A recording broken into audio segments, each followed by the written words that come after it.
Hello बच्चों, कैसे हैं आप सभी। उम्मीद करते हैं आप सब बहुत बढ़िया होंगे। तो क्लास 12th मैथ के सभी बच्चे ध्यान से सुने। आज की इस वीडियो में हम प्रश्नावली 3.2 के प्रश्न क्रमांक 17 से 22 तक के सभी प्रश्नों को हल करेंगे। आप सभी के लिए मैं बता दूं, मेरा नाम है सोनू लोधी और अभी तक मैथ में मैंने क्या क्या पढ़ा दिया है वो भी मैं आपको बता देता हूँ। चैप्टर नंबर 3 से हमने स्टार्ट किया था।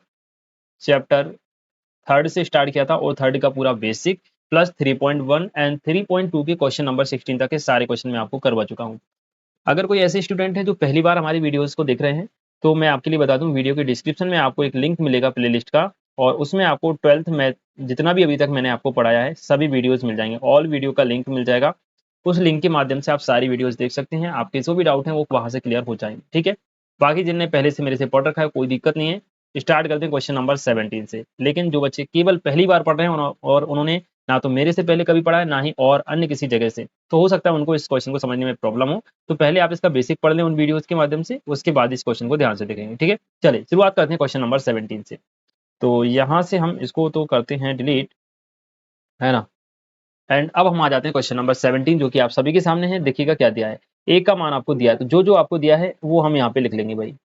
दिया है तो हमने लिख लिया भाई। दिया है, क्या दिया है देखिए भाई, ए बराबर दिया है बच्चों, तो हम लिखेंगे ए बराबर आव्यूह में दिया है 3 4 -2 और इसको ऐसे बना लिया हमने। इसके बाद देखिए आई का मान, आई मतलब होता है तत्समक आव्यूह जिसको हम इकाई आव्यूह भी कहते हैं। तो आई का मान आप सभी जानते हैं कितना होता है, 1002 सॉरी 01। एंड आपको एक चीज दी गई है कि ए स्क्वायर बराबर के ए -2a, तो के का मान आपको ज्ञात करना है ना। तो एक चीज और हमको दी गई है कि भाई जो ए स्क्वायर है वो बराबर है किसके, के ए -2i के बराबर है। देन आपको के का मान ज्ञात करना है। ये सारी चीजें आपको प्रश्न में दी गई।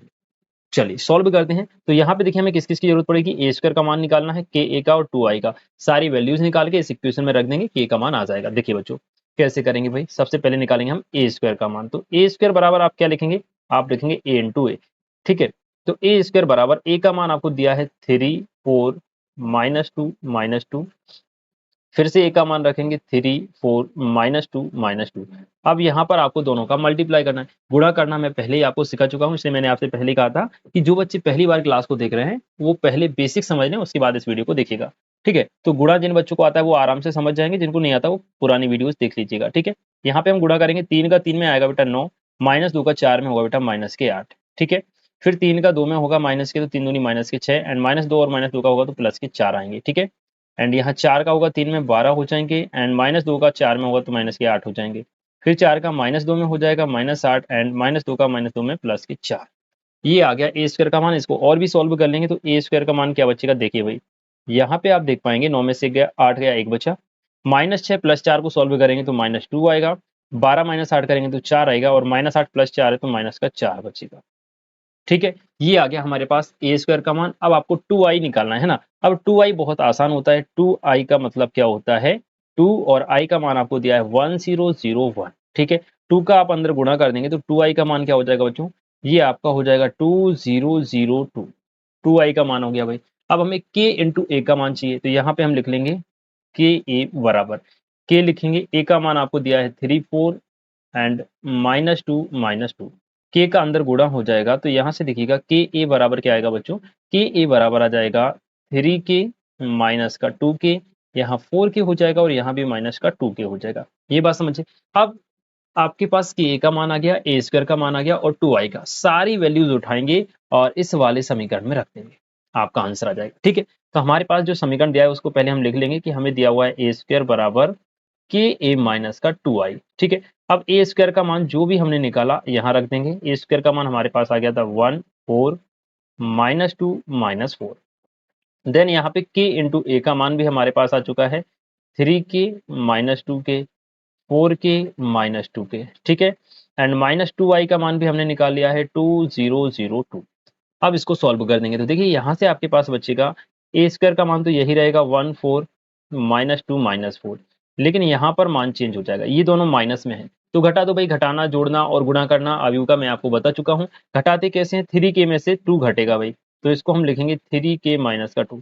-2k में से 0 घटाएंगे तो -2k ही बचेगा, एंड 4k में से 0 घटाएंगे 4k ही बचेगा, -2k में से -2 घटाएंगे तो ये हो जाएगा -2k और -2। ये हमारे पास बचा।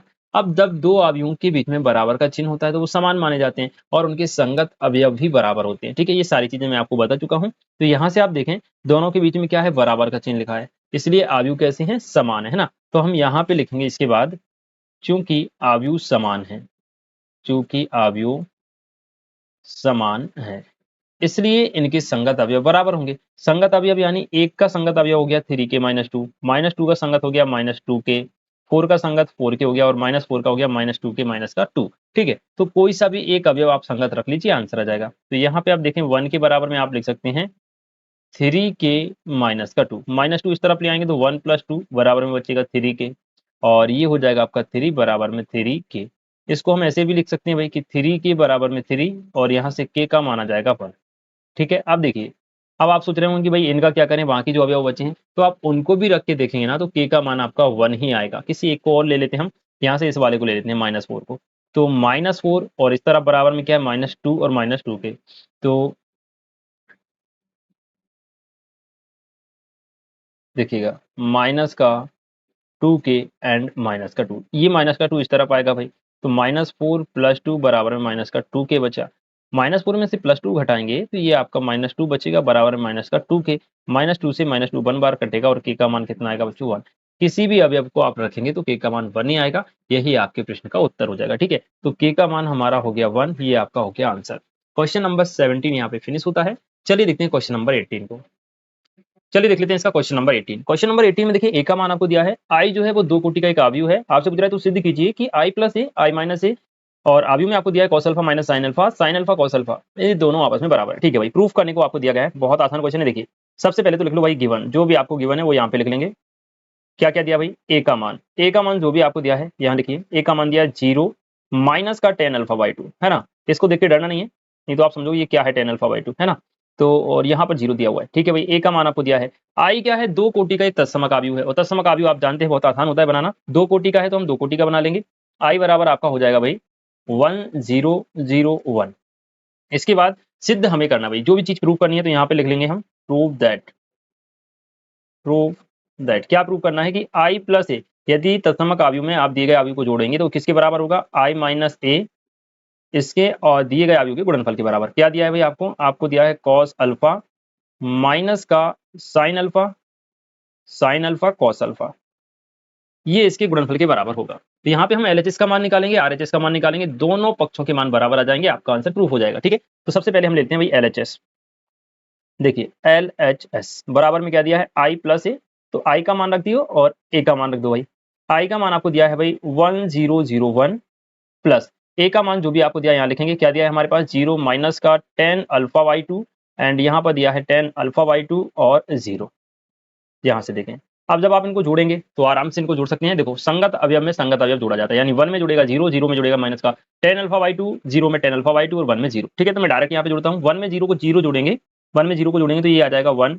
0 में माइनस tan अल्फा/2 जोड़ेंगे तो माइनस का tan अल्फा/2 आएगा, तो यहाँ लिख देंगे हम माइनस का tan अल्फा/2। नीचे आपका देखो 0 प्लस tan अल्फा/2 क्या हो जाएगा, tan अल्फा/2 हो जाएगा एंड 1 प्लस 0 क्या हो जाएगा, 1 हो जाएगा। ये किसका मान आ गया भाई, ये आ गया हमारे पास आई प्लस ए का मान, या जिसको हम बोल सकते हैं एलएचएस आ गया हमारे पास। अब आपको निकालना है आरएचएस, तो आरएचएस हम यहाँ पे निकाल लेते हैं। ठीक है, इतना हो गया पोर्शन। अब यहाँ से देखिए आरएचएस आपको क्या दिया है बच्चों, आरएचएस में आपको दिया है आई माइनस ए, ब्रैकेट में दिया हुआ है और दूसरे ब्रैकेट में आपको दिया है कॉस अल्फा माइनस का साइन अल्फा और नीचे आपको दिया है साइन अल्फा कॉस अल्फा। इनका आपको गुणा करना है, फटाफट से गुणा कर देंगे। देखिए बराबर आई का मान रख दो पहले, तो आई का मान है 1001, बीच में है माइनस तो माइनस लगाएंगे और ए का मान रखेंगे, ए का मान है 0 माइनस का tan अल्फा/2 और 0। इसके बाद लगा है ब्रैकेट, तो ये हमने ब्रैकेट लगा दिया एंड यहाँ पे दूसरा अवयव आपको क्या दिया है, cos अल्फा माइनस का sine alpha and sine alpha और cos अल्फा। ठीक है, अब पहले इनको हम माइनस करेंगे, माइनस करने के बाद दोनों का गुणा करेंगे। देखो भाई माइनस करना बहुत आसान होता है, तो यहाँ पे हम सीधा बराबर लेके चलते हैं। देखिए 1 में से आप 0 घटाओगे 1 ही आएगा, तो यहाँ पे आपका बचा 1। 0 में से माइनस का tan अल्फा/2 घटाओगे, अब माइनस तो पहले से ही दिया है और माइनस करेंगे तो माइनस माइनस प्लस करके 0 प्लस tan अल्फा/2 हो जाएगा और ये आपके पास बचेगा tan अल्फा/2।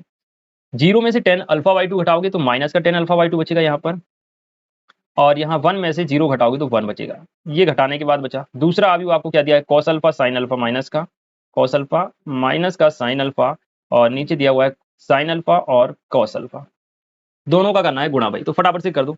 देखो यहाँ से ले लेते हैं हम। अब 1 का गुणा होगा भाई कॉस अल्फा में, तो क्या आएगा बच्चों, कॉस अल्फा। फिर टेन अल्फा बाई 2 का होगा साइन अल्फा में, तो प्लस का क्या हो जाएगा बच्चों, ten alpha by 2 into cos alpha. 1 का होगा माइनस के साइन अल्फा में, तो ये हो जाएगा माइनस का sine alpha, and ten alpha by 2 का कॉस अल्फा में होगा तो प्लस का ten alpha by 2 into cos alpha. ठीक है, अब यहाँ पे देखें नीचे क्या है, ten alpha by 2, ten alpha by 2 का होगा कॉस अल्फा में, और इस 1 का हो जाएगा साइन अल्फा में। ठीक है, गुणा करना मैं पहले आपको सिखा चुका हूँ, इसलिए मैं ज्यादा डिटेल में नहीं बताऊंगा, और इसलिए मैंने पहले कहा था कि अगर कोई न्यू स्टूडेंट है तो पहले बेसिक समझ ले, गुणा भाग जोड़ घटाना कैसे किया जाता है, उसके बाद इस वीडियो को देखें। ठीक है, तो यहाँ से हम टेन अल्फा बाई 2 का कॉस अल्फा में करेंगे, तो ये हो जाएगा आपका ten alpha by 2 into cos alpha, ten alpha by 2 into में कॉस अल्फा, प्लस फिर 1 का होगा साइन अल्फा में, तो यहाँ आ जाएगा आपका sine alpha, then ten alpha by 2 का माइनस के साइन अल्फा में होगा, तो ये हो जाएगा माइनस का साइन अल्फा इंटू में टेन अल्फा बाई 2। 1 का होगा कॉस अल्फा में, तो प्लस का आ जाएगा कॉस अल्फा। ये आ गया गुणा करने के बाद। अब इसको हम थोड़ा सा और सॉल्व करेंगे। देखिए भाई, प्लस का कॉस अल्फा बाई 2 है, ऐसे ही रहेगा, प्लस का cos alpha, plus ten alpha by 2 को हम लिखेंगे साइन अल्फा बाई 2 बटे में कॉस अल्फा बाई 2, और इनटू में दिया है कॉस अल्फा बाई 2, तो उसको भी लिख लिया कॉस अल्फा, सॉरी अल्फा अकेला दिया है। देखिएगा हमने क्या किया बच्चों, ये जो कॉस अल्फा था इसको एज इट इज रखा, प्लस का प्लस रखा, टेन अल्फा बाई 2 को हमने साइन बटे कॉस में लिख लिया, और कॉस की जगह कॉस रखा। अब यहाँ माइनस का साइन है, तो माइनस का साइन अल्फा ऐसे ही लिखेंगे हम, और इस टेन अल्फा बाई 2 की जगह साइन बटे कॉस लिख लेंगे, तो प्लस साइन अल्फा अपॉन 2 बटे में कॉस अल्फा अपॉन 2, इनटू में कॉस अल्फा है तो कॉस अल्फा लिख दिया, और ये ब्रैकेट क्लोज। नीचे भी देखो टेन अल्फा बाई 2 जहां जहां लिखा है वहां में साइन बटे कॉस रखना है, तो देखो टेन अल्फा बाई 2 की जगह क्या हो जाएगा भाई, साइन अल्फा बाई 2 बटे में कॉस अल्फा बाई 2, इनटू में दिया है कॉस अल्फा तो हमने लिख लिया कॉस अल्फा, फिर प्लस का दिया है साइन अल्फा तो साइन अल्फा। यहाँ भी यही चीज हमको करनी है, माइनस का साइन अल्फा तो ऐसे ही रहेगा, टेन अल्फा को लिख लेंगे हम साइन अल्फा बटे 2 बटे में कॉस अल्फा बटे 2, और प्लस का कॉस अल्फा है तो कॉस अल्फा लगा। ठीक है, अब जरा ध्यान से समझिए। अब हम नेक्स्ट पे ले लेते हैं, और इस चीज को लास्ट वाला जो अवयव हमारा बना है इसको आप ध्यान से देखेंगे। चलिए, हाँ, यहाँ पे आप देखें, अब जो नीचे cos अल्फा बाई 2 आया ना, इसको हम एलसीएम लेंगे तो cos अल्फा में cos अल्फा बाई 2 का मल्टीप्लाई हो जाएगा, यहाँ sin अल्फा बाई 2 और cos अल्फा अल्फा बचेगा। ठीक है, चलिए देखें, तो ये हमारा आरएचएस चल रहा था, आरएचएस के बराबर में क्या आ जाएगा, यहाँ पे देखें, ये आ जाएगा आपका cos alpha into cos alpha by 2 plus sign alpha by 2 into में था आपका भाई क्या, देख लेते हैं एक बार, हाँ, cos अल्फा, तो यहाँ पे लिख लेंगे हम cos अल्फा, cos अल्फा। ठीक है, देखिए cos alpha by 2 into sine alpha, और ये क्या हो जाएगा cos अल्फा, सॉरी एक मिनट एक मिनट, यहाँ पे ना बेटा थोड़ा सा गड़बड़ आई थिंक हो गया है। हमने क्या किया था भाई, देखना, 1 का हुआ cos अल्फा में cos अल्फा, और टेन अल्फा बाई 2 का साइन अल्फा में होना था, यहाँ पे थोड़ा सा मिस्टेक हो गया बच्चों, ध्यान से देखिए। ये जो टेन, देखो 1 का गुणा cos अल्फा में हुआ तो cos अल्फा आ गया, टेन अल्फा बाई 2 का साइन अल्फा में होना था, है ना, तो यहाँ पे ten alpha by 2 into sine alpha आता, जो cos लिखा हुआ है यहाँ पे क्या आता, साइन आता, तो इसको मैं यहाँ साइन बना देता हूँ, साइन अल्फा, है ना, तो यहाँ भी क्या हो जाएगा, ये साइन अल्फा ही हो जाएगा, साइन अल्फा, और जो हमने नेक्स्ट पेज पे किया है वहां भी क्या जाएगा बच्चों, साइन अल्फा आ जाएगा। ठीक है, देखें यहाँ भी हमने क्या लिख लिया, साइन अल्फा, और वटी में क्या आएगा, एलसीएम आपने क्या लिया, कॉस अल्फा बाई 2, तो यहाँ आप लिखेंगे कॉस अल्फा बाई 2। अब इधर देखिए भाई, यहाँ से देखना बेटा, ये कॉस अल्फा बाई 2 माइनस के साइन अल्फा बाई 2 मल्टीप्लाई हो जाएगा, प्लस में बचेगा साइन अल्फा बाई 2 और कॉस अल्फा। ठीक है, तो चलिए देख लेते हैं इसको भी, यहाँ बचेगा आपका क्या, माइनस का साइन अल्फा इंटू में कॉस अल्फा बाई 2 प्लस का साइन अल्फा बाई 2 इंटू में कॉस अल्फा। अब लगा लो ब्रैकेट,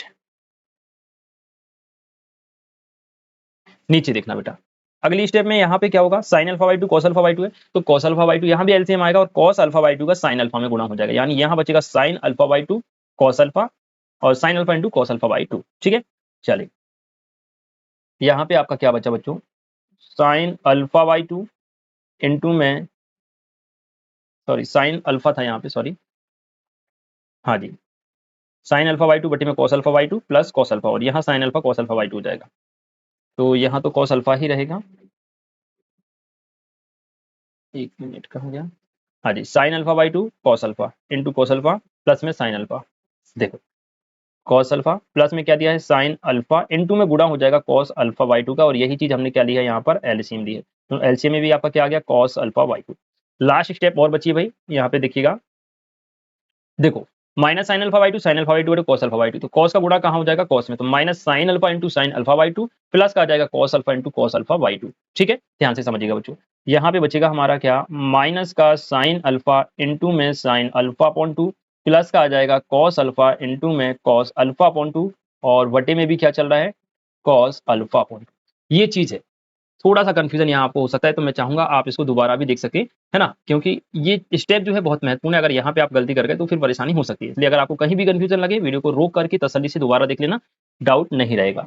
ठीक है, अब यहाँ पे आप देखें, देखो भाई सबके यहाँ भी बटे में क्या था कॉस अल्फा बाई टू, तो हम यहाँ भी लिख देते हैं कॉस अल्फा बाई टू, सबके बटे में कॉस अल्फा बाई टू है, तो कॉस अल्फा बाई टू हम कॉमन ले लेंगे। ठीक है, देखो कैसे कॉमन लेंगे वो भी देख लो, एक बटे cos alpha by two common ले लिया, यानी सबके बटे में तो बाहर निकाल दिया, अब सबके बटे में से cos अल्फा बाई टू हट जाएगा, यहाँ क्या बचेगा भाई ये ऊपर वाली लाइन बचेगी, इस ऊपर वाली लाइन को भी हम थोड़ा सा चेंज करके लिखेंगे, चेंज करके कैसे देखो, अब यहाँ sign alpha by to sine alpha गुणा में लिखें, तो पहले आप चाहे तो साइन अल्फा को लिख दो या साइन अल्फा बाई टू को लिख दो, कोई फर्क नहीं पड़ता, है ना, तो पहले हम ये वाली लाइन लिखेंगे प्लस लगा के ये वाली लाइन बाद में, क्यों लिखेंगे वो भी मैं आपको बताऊंगा। देखो यहाँ आपका बचेगा साइन अल्फा इंटू में साइन अल्फा अपॉन टू, नहीं इसको ऐसे ही रहने दो, ये सही लिखिए, जैसा बचा है वैसे ही, अगली लाइन में थोड़ा चेंज करना पड़ेगा, तो ये हमारे पास क्या बचा भाई cos alpha into cos alpha upon two, plus में क्या बचा है साइन अल्फा को पहले लिख दिया और साइन अल्फा अपॉन टू को बाद में। यहाँ पे आप देखिएगा इस प्लस वाले को पहले लिखेंगे और माइनस वाले को बाद में लिखेंगे। ठीक है, या ऐसा करते हैं दोनों में से माइनस कॉमन ले लेते हैं, नीचे का तो हट ही गया, यहाँ माइनस है यहाँ प्लस है, तो माइनस को हम बाहर निकालेंगे तो माइनस वाला प्लस बन जाएगा, कोष्टक लगा देंगे और प्लस वाला माइनस, तो ये माइनस का sine alpha cos alpha by to था, ये प्लस का हो गया अंदर जाके, है ना, साइन अल्फा इंटू में cos alpha upon two, minus का ये कॉस अल्फा हो जाएगा और साइन अल्फा अपॉन टू हो जाएगा, ब्रैकेट क्लोज, और ये बड़ा वाला ब्रैकेट। ध्यान से समझिए, हमने क्या किया माइनस कॉमन लिया, sign alpha into cos alpha by two plus का हो गया, इस कॉस अल्फा ये प्लस का था माइनस का हो गया, कॉस को पहले लिखा साइन को बाद में लिख दिया। सेम कंडीशन नीचे देखना, यहाँ देखिए भाई ये वाली स्टेप हम पहले लिखेंगे और ये स्टेप बाद में लिखेंगे।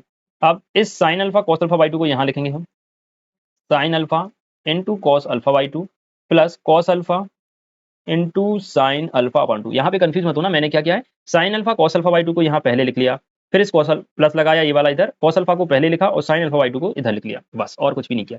अगली स्टेप यहाँ देखें भाई, ये जो प्लस वाला कॉस अल्फा बाई टू इसको पहले लिखेंगे, sign alpha by two minus का इसलिए इसको बाद में लिखेंगे, तो यहाँ क्या बन जाएगा आपका cos alpha by two minus का sine alpha into sine alpha by to.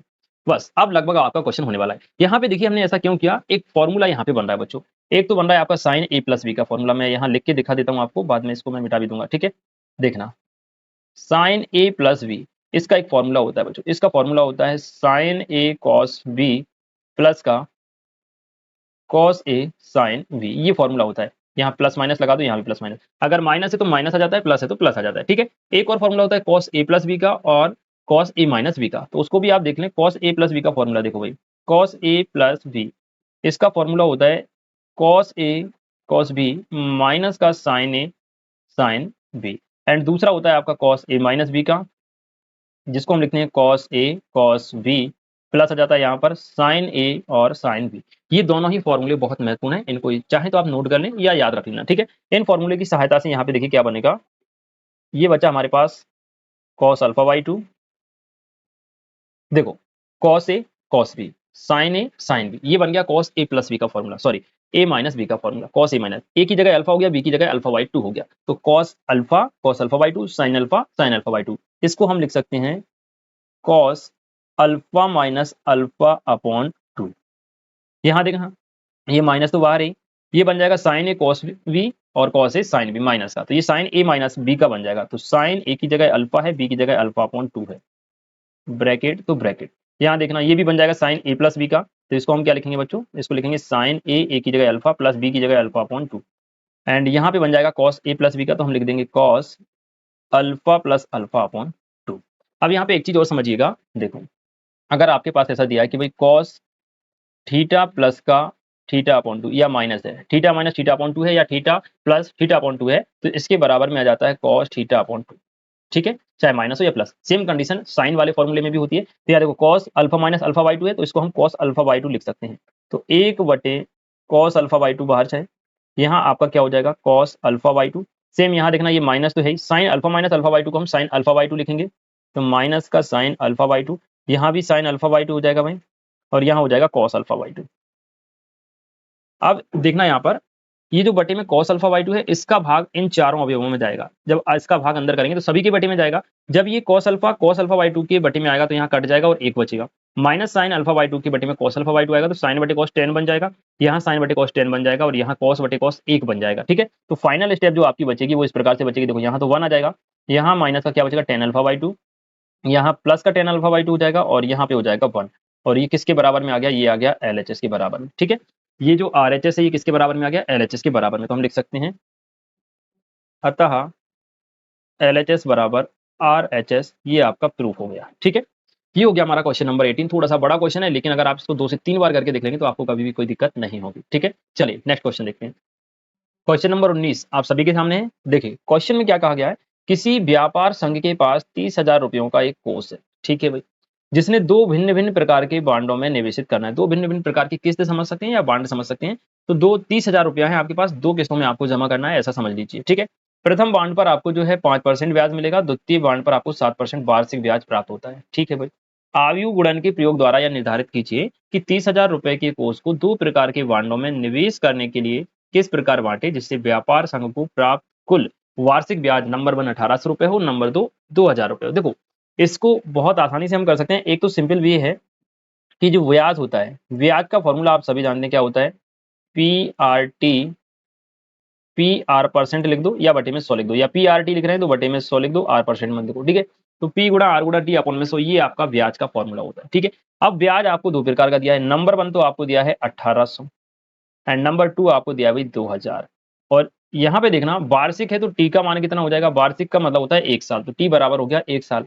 Are बराबर कितना दिया है आपको 5%, या आर परसेंट बराबर 5 दिया है और 7 दिया है, या आर का मान 2 दिया है, एक तो 5% और दूसरा दिया है आपको 7%। ठीक है, अब देखना इसको आयु गुणन के द्वारा हमें ये बताना कि किस प्रकार बांटे 30,000 रुपयों को दो किस्तों में, कितना कितना जमा करें कि आपको 1800 रुपए मिले 1 साल में और 2000 रुपए मिले। अब देखो आप आपके पास है 30,000 रुपए, दो किस्तों में आपको जमा करना है इसको। अगर एक किस्त में आप x रुपए जमा कर देंगे तो दूसरी किस्त में या दूसरे बांड में आप कितना रुपए जमा करेंगे, 30,000 माइनस का x आपने जमा कर दिए 30,000 में से, आपके पास कितने बचे 30,000 माइनस x बचे। ठीक है, इन पे जो भी ब्याज लगेगा वो या तो 1800 रुपए प्राप्त होगा वार्षिक का, या 2000, ये हमको प्रूव करना है। ठीक है, तो इसको जमाएंगे कैसे भाई, सबसे बड़ी बात यहाँ पर ये आती है। तो देखिए पहले हम थोड़ा सा इसको करने के लिए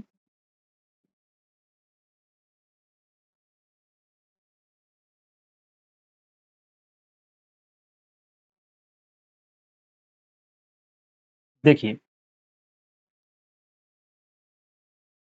अब यहाँ पे आप देखें जरा, कुल रुपए आपको दिया क्या है, कोष दिया है ना। तो हम लिख लेंगे पहले तो दिया है, कुल रुपए लिख सकते हैं या कोष लिख सकते हैं, आपके पास कितना है 30,000 रुपए है।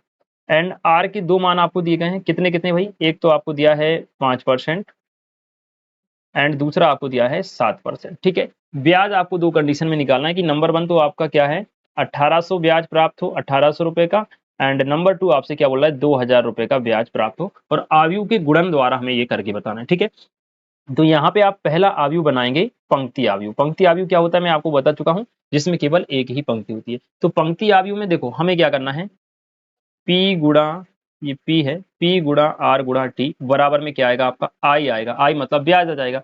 अब P की जगह आपका क्या आ गया, पंक्ति आयु आ गया, यानी इसमें आपका आ जाएगा मूलधन। ठीक है, फिर यहाँ R जो बनेगा वो आपका बनेगा स्तंभ आयु। स्तंभ और पंक्ति क्यों बना रहा हूँ, क्योंकि गुणा करना तभी संभव होता है जब उनकी कोटियों में पहली पंक्ति में जो इतने स्तंभ होते हैं उतने ही दूसरी पंक्ति में दूसरे आयु में पंक्तियां होना चाहिए। ठीक है, इस चीज को भी मैं आपको करके दिखाऊंगा। एंड टी का मान 1 है तो 1 लिखने की जरूरत नहीं है, और आई का मान कितना दिया है 1800, तो यहाँ पे आ जाएगा आपका 1800। ठीक है, यहाँ पे देखो अगर आपने x रुपए निवेशित कर दिए तो दूसरी बार में आपको निवेश करने के लिए कितने बचेंगे, 30,000 माइनस का x। मैं यही कर देता हूँ, क्यों डबल से हम मेहनत करें। देखो थोड़ा सा ध्यान देना आप लोग, क्वेश्चन टफ बिल्कुल भी नहीं है, बस आपको थोड़ा पेशेंसफुली देखना है। देखो अगर आपने पहले x रुपए निवेशित कर दिए तो दूसरे बांड में निवेश करने के लिए आपके पास 30,000 माइनस x बचेंगे, तो यहाँ आप क्या लिखेंगे 30,000 माइनस का x, ये एक पंक्ति आयु बन गया। अब यहाँ पे आपकी परसेंट आ जाएगी, दर आ जाएगी, मूलधन हो गया, दर हो गया। दर कितनी है, एक तो है आपकी 5% और दूसरी है आपकी 7%। ठीक है, मूलधन गुणा दर। अब गुणा में समय में क्या आ जाएगा 1, अब 1 का गुणा किसी भी संख्या में कर दो जो कि त्यों रहता है, तो 1 का गुणा करने की आवश्यकता यहाँ पे नहीं है। ठीक है, इसको मिटा देते हैं और ये पूरा कर देते हैं इस प्रकार से। और बराबर में क्या आता है हमारा ब्याज, तो नंबर 1 हम सॉल्व करेंगे, 1800 दिया है तो यहाँ पे आपका आ जाएगा 1800। ठीक है, अब आप सोच रहे हो कि भाई एक पंक्ति में लिया है एक स्तंभ में, तो ऐसा क्यों? देखिएगा, अगर इस पंक्ति आव्यूह को आप देखें तो इसमें एक पंक्ति है और 2 स्तंभ है, यानी इसकी जो कोटि है वो 1 गुणा 2 है, और इसकी कोटि क्या है भाई, इसमें 2 पंक्तियां एक स्तंभ, 2 गुणा 1 है। गुणा करने के लिए ये जरूरी होता है कि पहले आव्यूह में जितने स्तंभ हैं दूसरे आव्यूह में उतनी पंक्तियां होनी चाहिए। तो पहले आव्यूह में 2 स्तंभ है और दूसरे आव्यूह में 2 पंक्तियां, यानी गुणा इनका हो जाएगा। अगर दोनों ही आप स्तंभ या दोनों ही पंक्ति बना लेते तो फिर गुणा करना संभव नहीं होता। ठीक है, चलिए, तो यहाँ से हम इनका गुणा करेंगे भाई। अब यहाँ पे आप एक चीज कर लीजिए, इस परसेंट को भिन्न में बदल लीजिए। यहाँ दिया है x, 30,000 माइनस एक्स, परसेंट को भिन्न में बदलेंगे तो क्या बन जाएगा, ये 5/100 हो जाएगा और यहाँ 7/100 हो जाएगा। बराबर में क्या दिया भाई 1800, तो यहाँ लिखा हमने 1800। गुणा देखिए भाई, x का गुणा आप 5/100 में करेंगे तो ये हो जाएगा आपका कितना, 5x/100। गुणा करने का तरीका, पहली पंक्ति का गुणा पहले स्तंभ में होता है, तो एक पंक्ति एक स्तंभ में भाई, x का गुणा 5/100 में हुआ तो 5/100 आ गया। फिर 30,000 माइनस एक्स का गुणा 7/100 में होगा। देखिएगा यहाँ पे 30,000 माइनस का x, इसका गुणा होगा 7/100 में, 100 ये बन गया आपका एक आव्यूह। बराबर में आपको कितना दिया है 1800। यहां से देखिए ये तो आपका सही चल रहा है भाई 5x/100। ठीक है, यहाँ पे देखना 7x का जब आप अंदर गुणा कर देंगे और यहाँ बीच में प्लस आ जाएगा, बेटा प्लस लगाना तो भूल ही गए, प्लस 7 का गुणा करेंगे तो 7 या 21 और कितने 4 जीरो हैं तो 2,10,000 हो गया, ये माइनस का 7x हो गया, एंड यहाँ पे बचेगा आपका कितना 100। बराबर में क्या चल रहा है 1800। ठीक है भाई, अब देखो भाई दोनों के बटे में 100 है तो 100 क्या आ गया, एलसीएम आ गया, ऊपर हो जाएगा आपका 5x प्लस का 2,10,000 माइनस का 7x, बराबर में कितना दिया है 1800। अवयव बना लेते हैं। अब यहाँ पे देखें ये पूरा अपने आप में एक अवयव है, ये भी अपने आप में एक अवयव है और दोनों के बीच में बराबर का चिन्ह लगा है, यानी संगत अवयव बराबर होते हैं। तो हम क्या लिख सकते हैं, इसको बिना पुस्तक लगाए भी लिख सकते हैं। तो 7x में से 5x घटाएंगे तो माइनस का कितना बचेगा भाई 2x बचेगा, प्लस का 2 10 है तो प्लस का 2,10,000 हो गया, बराबर ये 100 का गुणा 1800 में हो जाएगा। तो देखो 1800, 2 जीरो नहीं 2 जीरो और जाएंगे तो ये 80,000 हो गए। अब यहाँ से आप देखना माइनस का 2x बराबर हो जाएगा 180 माइनस के 2 10, इसको घटाएंगे तो भाई माइनस का 2x बराबर ये बचेगा आपका कितना माइनस का 30,000। ये माइनस से माइनस कट गया, 2 से 30 कट गया 15,000 बार, यानी कि x का मान आपके पास कितना आ गया भाई 15,000 रुपए। पहली किस्त में आप 15,000 रुपए जमा करेंगे, दूसरी किस्त में आपको कितना जमा करना था भाई 30,000 माइनस एक्स, तो दूसरी किस्त भी कितनी आ जाएगी 15,000। ठीक है, तो यहाँ पे दोनों किस्तें कितनी हो गई 15,000 रुपए की, यानी कि आपको एक साल में 1,800 रुपए पाने के लिए, ब्याज प्राप्त करने के लिए दोनों किस्तों में 15,000 निवेश करने पड़ेंगे। ठीक है, अब दूसरी चीज, अगर आपको 2,000 रुपए प्राप्त करने हो तब आप क्या करेंगे, उसमें भी सेम प्रोसेस यही रहेगी। चलिए देख लेते हैं एक बार। इस बार आपको 2,000 रुपए चाहिए भाई, तो 2,000 रुपए चाहिए। मान लीजिए पहली बार में आपने क्या किया, x रुपए निवेश कर दिए और दूसरी बार में आपके पास कितने बचेंगे 30,000 माइनस के x बचेंगे। ठीक है भाई, यहाँ 30,000 कर लो और यहाँ जो दर है वो ऐसे ही रहेगी आपकी 5% और यहाँ 7%। इस बार आपको ब्याज कितना चाहिए 2,000 चाहिए, तो यहाँ लिख लेंगे हम 2,000, बाकी सेम है कुछ भी नहीं है। ठीक है, फटाफट से सॉल्व कर देंगे तो ये हो जाएगा हमारा x, यहाँ आपको दिया है 30,000 माइनस का x, इसको परसेंट को भिन्न में बदलेंगे तो 5/100 हो जाएगा और 7/100 हो जाएगा, बराबर यहाँ आपका चल रहा है 2,000। गुणा करेंगे, देखो x का 5/100 में होगा तो ये हो जाएगा आपका 5x/100 प्लस ये हो जाएगा आपका 30,000 माइनस का x 7 और बटे में कितना आ गया 100 आ गया भाई, एंड यहाँ पर आपको कितना दिया है 2,000।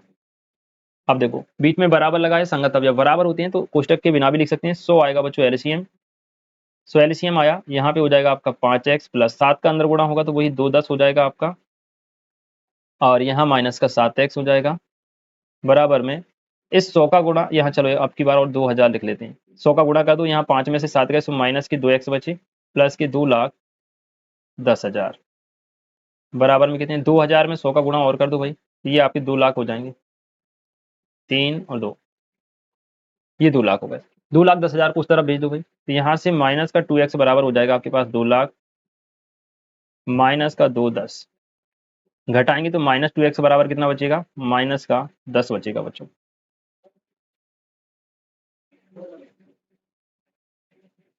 माइनस का देखो 2,10 में से 2 लाख घटा दिए, कितना बचा 10,000, ये -2 से 10,000 कट गए 5 बार, तो x बराबर कितना आ गया आपके पास 5,000। यानी पहली किस्त आपको 5,000 रुपए की जमा करना है और दूसरी किस्त कितनी हो जाएगी, दूसरी हो जाएगी आपकी 30 में से 5 घटा देंगे तो 25,000। ये आपका आंसर हो जाएगा। ठीक है, क्लियर हुआ भाई? और देख लो कहीं कोई गड़बड़ तो नहीं हुआ भाई। यहाँ पे ये आ गया अपना 7 2 10 हो गया और 2,000 में 100 का गुणा 2 लाख। ठीक है, कोई दिक्कत नहीं। दोनों किस्तें हो गई आपकी 5,000 रुपए और 25,000 रुपए की। क्वेश्चन नंबर 19 यहाँ पे कंप्लीट होता है। सेम इसी प्रकार का क्वेश्चन नंबर 20 है, उसको भी मैं आपको करवा देता हूँ, फिर 2 क्वेश्चन और बचते हैं, वो भी कंप्लीट कर लेते हैं। ठीक है, देखिए क्वेश्चन नंबर 20 बिल्कुल सेम प्रकार का क्वेश्चन है। आपको दिया है किसी स्कूल की पुस्तकों की दुकान में 10 दर्जन रसायन विज्ञान, 8 दर्जन भौतिक विज्ञान, 10 दर्जन अर्थात की पुस्तकें हैं। इन पुस्तकों का विक्रय मूल्य भी दिया है 80 रुपए, 60 रुपए और 40 रुपए प्रति पुस्तक, यानी एक एक किताब का मूल्य दिया है। आयु बीजगणित के प्रयोग द्वारा ज्ञात कीजिए कि सभी पुस्तकों को बेचने से दुकानदार को कुल प्राप्त धनराशि कितनी होगी। देखो भाई बहुत सिंपल सा क्वेश्चन है, मैं यहाँ सब्जेक्ट लिख देता हूँ और एक तरफ कीमत लिख देता हूँ। सब्जेक्ट पुस्तकों की कुल संख्या है ना, यहाँ पे हम क्या लिखेंगे कुल संख्या, और यहाँ आ जाएगी क्या कीमत, यहाँ क्या आ जाएगी कीमत। देखना सब्जेक्ट क्या है अपने पास, रसायन है भाई, रसायन है, रसायन के बाद आपके पास भौतिक विज्ञान और अर्थशास्त्र। तो रसायन हो गया भाई, भौतिक हो गया और अर्थशास्त्र हो गया। रसायन की जो संख्या है वो कितनी है 10 दर्जन। तो 10 दर्जन यानी कि 120, एक दर्जन में 12 होते हैं, 10 दर्जन में कितनी किताब हो जाएंगी 120, तो मैं डायरेक्ट लिखूंगा 120। भौतिक की कितनी दर्जन है भाई 8 दर्जन है, तो 8 का जब आप 12 में मल्टीप्लाई करेंगे तो 96 आ जाएगा। एंड फिर आपके पास कितनी है 10, तो 10 का हो जाएगा 120। देखो अब प्रति पुस्तक कीमत जो है, प्रति पुस्तक लिख रहा हूं मैं, कीमत प्रति पुस्तक, एक पुस्तक की कीमत। रसायन विज्ञान की एक पुस्तक जो है वो कितने रुपए में बेची जा रही है भाई 80 रुपए में। ठीक है, यहाँ पे देखें ये आपका 80 रुपए में बेची जा रही है। फिर भौतिक की 60 रुपए में एंड जो अर्थशास्त्र की है 40 रुपए में बेची जा रही है। तो मैं प्रति पुस्तक कीमत लिख रहा हूँ यहाँ पे 80, 60 एंड 40, ये आपको दिया गया है। तो इनको आपको आव्यूह बीजगणित के द्वारा समझाना है। तो 2 आव्यूह बनेंगे, एक तो आपका पंक्ति आव्यूह बनेगा और एक स्तंभ आव्यूह। पंक्ति आव्यूह में आप टोटल पुस्तकों की संख्या लिखेंगे। देखिए रसायन की कितनी है 120, फिर भौतिक की कितनी है 96 एंड फिर आपकी जो है अर्थशास्त्र की भी 120 है। ये पंक्ति आव्यूह बन गया। दूसरा आपको स्तंभ बनाना पड़ेगा, तभी जाके आपका गुणा संभव हो पाएगा। तो कीमत लिख लो भाई, एक पुस्तक की कीमत 80 है, फिर आपकी है 60 रुपए, फिर है 40 रुपए। इनका गुणा करेंगे, जो भी आंसर आएगा वही आपका कुल धन मूल्य हो जाएगा या जो है विक्रय मूल्य हो जाएगा। गुणा कर दो भाई, देखो 120 का करेंगे 80 में, 120 गुणा 80 प्लस 96 का 60 में करेंगे, 96 गुणा 60 प्लस यहाँ 120 का 40 में, 120 गुणा 40, जोड़ दो सबको। देखो 12 का करेंगे 18 में, तो 12 2 तो 0 आ जाएंगे, 12 8 96, 6 आ जाएगा एंड 12 एकम 12, 12 9 21। ठीक है, 21,600 आ गया प्लस यहाँ 96 का 6 में करेंगे तो 0 आ गया, 6 6 36 हो जाएगा एंड 6 9 54, 54 और 3 57, 5,760 आ गया प्लस 12 चौके 48, 4,800 हो जाएगा, 4,800 रुपये ये आ गया। सबको जोड़ दो आपका आंसर आ जाएगा। यहाँ लिख देते हैं हम सबको जोड़ करके। देखो भाई जोड़ेंगे तो कितना आ जाएगा 21,600, 5,760 और 4,800, तो यहाँ जोड़ देते हैं हम 21,600, 5,760 और ये 4,800 जोड़ दो, ये 0 हो गया, 6 हो गया एंड 6 7 13, 13 8 21 का 1 हो गया, हासिल 2, 2 और 1 3, 5 8 4 12 का 2, 2 और 1 3, 3 32,160 रुपया टोटल जो कीमत बनी वो कितनी आ गई भाई 32,160 रुपया, यही आपका आंसर हो जाएगा। ठीक है, चलिए क्वेश्चन नंबर 21 देखते हैं भाई। 21 में पहले आपको ये थ्योरी पढ़नी है, उसके बाद आप इसको सॉल्व करेंगे। ठीक है, तो थ्योरी में आपको 5 आव्यूह दिए गए हैं। एक आव्यूह है एक्स वाई जेड डब्ल्यू और पी। पांचों आव्यूहों की आपके पास कोटियां दी गई हैं, तो हम सीधा यहाँ पे पांचों आव्यूह लिखेंगे और फिर उनकी कोटि X Y Z W and P. देखो एक्स की जो कोटि है वो आपको दी गई है 2 गुणा है एंड y की जो कोटि है वो आपको क्या दी गई है 3 गुणा के, 3 गुणा के एंड जेड की जो कोटि है वो 2 गुणा पी दी गई है, और डब्ल्यू की कोटि दी गई है पी गुणा एन गुणा थ्री, एन गुणा थ्री, और पी की कोटि आपको दी गई है पी गुणा के। ठीक है भाई, और आपको ये दिया है कि पी वाई डब्ल्यू वाई के परिभाषित होने के लिए एन के तथा पी पर क्या प्रतिबिंब होगा। देखना, आपसे बोल रहा है कि भाई P Y plus W Y, इसको सॉल्व करने के लिए एन पी और के में क्या संबंध होगा। देखो यहाँ पे हो क्या रहा है, पी और वाई का गुणा हुआ और डब्ल्यू और वाई का गुणा हुआ और दोनों को जोड़ दिया गया। तो यहाँ पे आप देखिएगा पी वाई का गुणा करने के लिए इनकी कोटि क्या बनेगी। पी की कोटि कितनी है भाई, पी की कोटि आपको दी गई है पी गुणा के, एंड वाई की कोटि है 3 गुणा के, 3 गुणा के, प्लस डब्ल्यू की कोटि आपको दी गई है कितनी, एन गुणा थ्री, तो एन गुणा थ्री, एंड वाई की कोटि कितनी है, तो 3 गुणा पी, 3 गुणा के, 3 गुणा क्यू। ठीक है, अब समझिए जरा ध्यान से, यहाँ पे देखना गुणा करने के बाद इनकी कोटि क्या बनेगी। अभी आपका पी और वाई का गुणा होगा, तो गुणा करने के बाद जो कोटि बनती है वो बनती है पहले आयु की पंक्ति और दूसरे आयु के स्तंभ, है ना। तो यहाँ से देखना, पहली बात तो गुणा कब संभव होता है, जब पहले आयु में स्तंभ और दूसरे आयु में पंक्ति बराबर होती है। तो एक चीज तो ये निकल के आ रही है, एक मिनट, शायद मैंने कुछ गड़बड़ तो नहीं लिखा, कोटि सही लिखी ना। देखो 2 गुणा एन, 3 गुणा की 2p एन थ्री, सही है ना। तो गुणा करने के लिए ये कंडीशन लागू होती है कि पहले आयु में जितने स्तंभ है उतने ही दूसरी आयु में पंक्ति होनी चाहिए। ठीक है, तो यहाँ अगर देखें तो पहला आयु p है और p में पंक्तियां p हैं और स्तंभ कितने हैं, k हैं। तो जो k है, k का मान होना चाहिए y में स्तंभों की संख्या, पंक्तियों की संख्या के बराबर। तो y में पंक्ति कितनी है 3, y में स्तंभ कितने k, यानी यहाँ से एक चीज तो ये निकल के आ रही है k बराबर 3, के का मान कितना निकल के आया 3। ठीक है भाई, अब इसकी कोटि क्या बनेगी गुणा करने के बाद। अभी ये अलग अलग दोनों की कोटि है, जब गुणा करेंगे तब कोटि क्या बनेगी, पहले की पंक्तियां और दूसरे के स्तंभ, यानी इसकी जो गुणा कोटि बनेगी वो पी गुणा के बन जाएगी गुणा करने के बाद। ये पी की कोटि है, ये वाई की, और पी वाई की जो कोटि बनेगी वो ये बनेगी। ठीक है, ऐसे ही यहाँ पे देखिए आप, ये डब्ल्यू वाई की जो कोटि बनेगी, डब्ल्यू वाई की जो कोटि बनेगी वो क्या बनेगी, एन गुणा के बनेगी, एन गुणा के। ठीक है, अब इनको आपको जोड़ना भी है भाई, प्लस भी करना है। प्लस तभी कर पाते हैं दो अवयव को जब उनकी कोटियां समान है, यानी उनमें पंक्तियों और स्तंभों की संख्या बराबर होती है। तो यहाँ पे आप देखिए, स्तंभों की संख्या यहाँ पर के है, यहाँ पर भी के, ये बात तो सही है। यहाँ पर इस पंक्तियों की संख्या पी है और यहाँ पर कितनी है एन, यानी पी और एन को आपस में बराबर होना चाहिए तभी वो जुड़ पाएंगे। तो दो कंडीशन निकल के आ रही है, एक तो पी और एन बराबर है और के का मान कितना है 3। तो देख लो भाई ऑप्शन में देखो, के का मान 3 दिया, पी और एन बराबर है, ऑप्शन नंबर ए आपका कंप्लीट हो जाएगा, सही हो जाएगा। ठीक है, मैं चाहूंगा इस क्वेश्चन को आप एक बार और रिपीट करके देखें ताकि आपके मन में किसी प्रकार का कोई डाउट ना बचे। ठीक है, चलिए क्वेश्चन नंबर 22 सेम इसी प्रकार का, बहुत आसान है, उसको और देख लेते हैं भाई। क्वेश्चन नंबर 22 देखिए, वही चीज है, आपको 5 आयु दी गए हैं, वही के वही वही उनकी कोटियां हैं, सिर्फ यहाँ पे n बराबर अगर p है तो 7x माइनस 5z की कोटि आपसे पूछ रहा है। देखना भाई, यहाँ पे आपसे क्या पूछ रहा है, पहले तो आप लिख लो एक्स वाई जेड पी की जो भी कोटियां दी गई हैं, X Y Z W and P. देखो एक्स की कोटि क्या दी गई है 2 गुणा एन, एंड वाई की कोटि क्या है 3 गुणा के, जेड की कोटि क्या है 2 गुणा पी, एंड डब्ल्यू की कोटि क्या है एन गुणा थ्री, एंड पी की कोटि क्या है भाई, पी की कोटि है पी गुणा के। सबकी कोटियां दी हैं। आपसे ये पूछ रहा है कि एक तो आपको दिया है कि एन और पी क्या है बराबर है, ठीक। उसके बाद आपसे पूछ रहा है कि 7x माइनस का 5z इसकी कोटि क्या होगी। देखना भाई, इसकी कोटि क्या होगी, 7 लिखो, x की कोटि क्या है। हाँ एक चीज और मैं आपको बता दूं, 7x की कोटि वही होगी जो x की कोटि है। फॉर एग्जाम्पल मान लीजिए x के बराबर में आपको पास क्या लिखा है 2315 लिखा है, ये x का मान हो गया। तो 7x क्या होगा, 7 इंटू 2315, 7 का आप अंदर गुणा कर देंगे तो ये हो जाएगा 14, 21, 7 और 7 पंजे 35। अब यहाँ पे देखना x की कोटि कितनी है 2 गुणा 2, यहाँ पर 7x की कोटि कितनी आ गई, ये 7x का मान है, इसकी कोटि भी कितनी आ गई 2। तो यानी किसी भी अवयव में किसी अवयव का गुणा करने से कोटि पर कोई प्रभाव नहीं पड़ता, जो कोटि अवयव की है वही रहती है। ऐसे ही यहाँ पर भी 5z की जो कोटि है, z की जो कोटि है वही कोटि 5z की रहेगी। ठीक है, तो यहाँ से देखना इसकी कोटि कितनी है, x की कोटि लिखना है, हमें गुणा मुड़ा कुछ नहीं करना। x की कोटि आपको क्या दी गई है 2 गुणा n, तो हमने लिखा 2 गुणा n, माइनस z की कोटि कितनी है भाई, z की कोटि देखो 2 गुणा p दी गई, 2 गुणा p दी गई। अब यहाँ से देखिए, इनको घटाने के लिए क्या है, इनकी कोटियां समान होनी चाहिए। यानी देखो पंक्ति पंक्ति बराबर दी गई हैं, स्तंभ स्तंभ बराबर दिए गए हैं, यानी इनकी जो कोटि बनेगी वो बनेगी 2 गुणा n या फिर 2 गुणा p। अब n और p पहले ही बराबर दिए गए हैं, तो आप लिख सकते हैं 2 गुणा n या बराबर में क्या आ गया 2 गुणा p। बात तो एक ही है। अब यहाँ पे देख लो कौन सा ऑप्शन मिल रहा है, 2 गुणा n मिल रहा है हमको, तो 2 गुणा n ये आपका राइट आंसर हो जाएगा। क्लियर? ये क्वेश्चन नंबर 22 आपका कंप्लीट यहाँ पर होता है। इसी के साथ प्रश्नावली 3.2 एक्सरसाइज 3.2 आपकी कंप्लीट होती है।